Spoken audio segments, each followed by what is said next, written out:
শুধু তো বেঁচে টাকা নষ্ট করবে। তুমি কি সন্দেহ করতেছো বলো তো? দেখো আমরা কিন্তু পুলিশের লোক না, পুলিশ তো অনেক কিছুই বুঝে, কিন্তু আমরা আর্মির লোক তো আমরা কিন্তু গন্ধ পাই, ঠিক আছে? আমার কাছে কিন্তু এরকম লাগতেছে যে আমার বাসায় নতুন কোনো মেহমান অথবা কেউ আসছে। তুমি সত্য করে বলো তো কেউ আসছে না? উফ, তুমি একটা মাথাটা নষ্ট করে দিচ্ছ আমার। আমি বলতেছি কেউ নাই, তুমি তারপর কেন বোঝার চেষ্টা করতেছো না বলো তো? এটার মধ্যে কি? আরে এটা ওই যে আমাদের ফ্রিজের কার্টন আছে না, ওটা আমি রেখে দিছি এখানে, ওই যে আমাদের জিনিসপত্র রাখার জন্য এটা রেখে দিছি, বুঝছো? আচ্ছা আচ্ছা, ফ্রিজ মানে হ্যাঁ, নষ্ট ফ্রিজটা, ওই যে নষ্ট ছোট ফ্রিজটা ছিল না, ওই যে মিনি ফ্রিজটা, ওটা আর কি, বুঝছো? ও তাহলে এক কাজ করো, এটা ফেলে দিই, বুঝছো? আরে না না ফেলে দিতে বেরা বেরা বেরা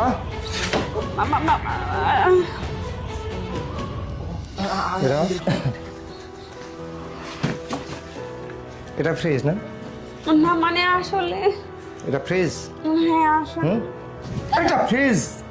হ্যাঁ, আমি এত কষ্ট করি দেশের একজন সৈনিক হিসেবে, আমি যেখানে যুদ্ধ হয় সেখানে গিয়ে আমার জীবনের ঝুঁকি নিয়ে সেখানে আমি যুদ্ধ করি, জীবন কাটাই, আর তুমি আমার অবর্তমানে আমারই বাড়িতে তুমি অন্য একটা ফ্রেন্ড নিয়ে এসে এখানে মজা মাস্তি করো, আমার টাকায় চলো ফিরো সব কিছু করো, আর আমি জীবন নিয়ে জীবনের সঙ্গে পাঞ্জা খেলি। আমি শুধু সংসারের জন্য সমস্ত কিছু করি, তোমার সুখের জন্য সব কিছু করেছি, অথচ তুমি কি করতেছো? আমাকে ফাঁকি দিয়ে প্রতিনিয়ত এই বাসায় এইরকম ছেলে পেলে নিয়ে সেই চেহারাটা দেখেছো? হ্যাঁ, শোনো তুমি চেহারা দেখেছো তুমি?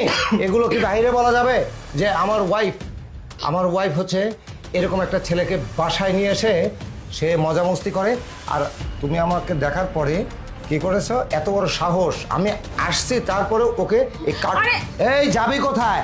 তুই যেতে পারবি না, আমি লক করে দিয়ে এসেছি তোকে। তো আমি কি করব তুই দেখ, ওকে তো আমি ধরে ফেলেছি কারণ ওই যেতে পারবে না, আমি লক করে দিয়ে আসছি। আর তোমাকে একটা কথা বলি, সেটা হচ্ছে তোমাকে যে কি করব আমি কিচ্ছু বুঝতে পারতেছি না।